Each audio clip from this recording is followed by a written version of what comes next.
PDM بنائی گئی تھی تو کیا اس وقت مسلم لیگ نون نے پاک فوج کی قیادت یا DGISI جنرل فیض حمید کا نام لیا تھا یا اس بارے میں کوئی اشارہ دیا تھا؟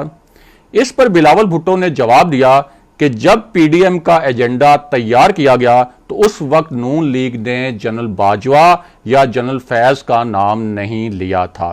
انہوں نے کہا کہ APC میں اس معاملے پر بات ضرور ہوئی کہ الزام صرف ایک ادارے پر لگانا چاہیے یا پوری اسٹیبلشمنٹ پر، اور اس وقت فیصلہ یہ ہوا تھا کہ کسی ایک ادارے کا نہیں بلکہ اسٹیبلشمنٹ کا کہا جائے گا۔ بلاول بھٹو نے یہ بھی کہا کہ میاں نواز شریف نے گجرانوالہ جلسے میں جنرل باجوہ اور جنرل فیض حمید پر دھاندلی کے جو الزامات لگائے انہیں انتظار ہے کہ میاں نواز شریف کب ثبوت پیش کریں گے۔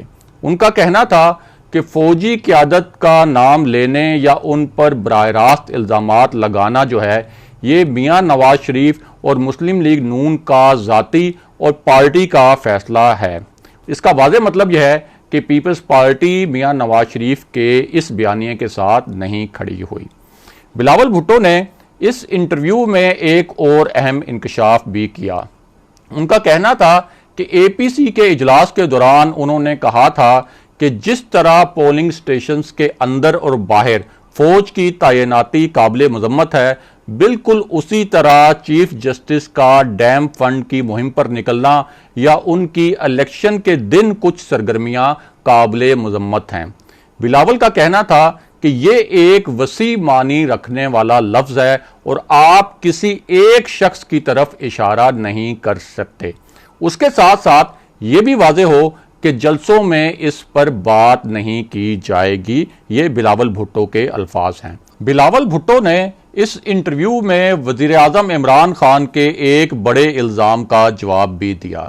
وزیر اعظم نے الزام لگایا تھا کہ PDM کا فوج مخالف بیانیہ مسلح افواج کی قیادت اور سپاہیوں میں تصادم پیدا کرنے کی سازش ہے۔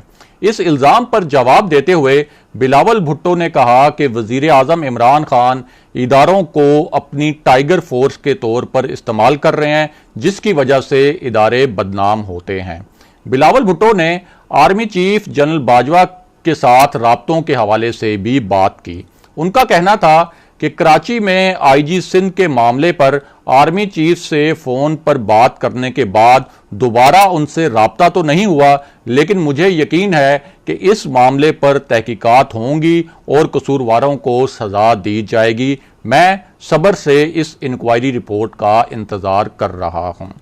اور اب آپ کو بتاتے ہیں کہ APC کے دوران بلاول بھٹو اور میاں نواز شریف کے درمیان کس بات پر بدمزگی ہوئی تھی، اور ساتھ ہی آپ کو یہ بھی بتاتے ہیں کہ ایک اہم شخصیت کے ذریعے کس کو کیا پیغام بھیجا گیا۔ تو پہلے آپ کو آگاہ کریں کہ اپوزیشن کی APC کے دوران ایک موقع پر ماحول بہت ناخوشگوار ہو گیا تھا، یا آپ کہہ سکتے ہیں کہ ماحول میں تلخی پیدا ہو گئی تھی۔ اس APC میں مولانا فضل الرحمان اپوزیشن کے استعفوں پر بضد تھے، اور نواز شریف نے بھی پہلے سے طے شدہ حکمت عملی کے تحت مولانا فضل الرحمان کے استعفوں والے مطالبے کی حمایت کر دی تھی۔ اب بلاول بھٹو استعفوں کے معاملے پر رضامند نہیں تھے، لیکن جب نواز شریف نے بار بار استعفوں پر اصرار کیا تو بلاول بھٹو کی جانب سے میاں نواز شریف کو ایک ایسا جواب دیا گیا جس نے سب کو حیران کر دیا۔ اس موقع پر بلاول بھٹو نے میاں نواز شریف سے کہا تھا کہ ہم سب استعفے تیار کرتے ہیں، لیکن شرط یہ ہے کہ ہم یہ استعفے آپ کے حوالے کرتے ہیں اور آپ خود پاکستان آ کر یہ استعفے اسپیکر کے حوالے کریں۔ بلاول بھٹو کے اس جواب پر نون لیگ ناراض بھی ہوئی تھی، کیونکہ ظاہر ہے کہ میاں نواز شریف نے پاکستان تو آنا نہیں تھا۔ اب واپس آتے ہیں اس اجلاس اور پیغام کی جانب جس کا ہم نے پہلے ذکر کیا تھا۔ تو آپ کو بتائیں کہ اس اجلاس میں ایک اہم پیغام بھجوانے کا فیصلہ کیا گیا تھا۔ اس پیغام کا تعلق طاقتور حلقوں سے تھا۔ اس اجلاس میں آصف علی زرداری، بلاول بھٹو، شہری رحمان اور پیپلز پارٹی کے دیگر 2 رہنما شریک تھے۔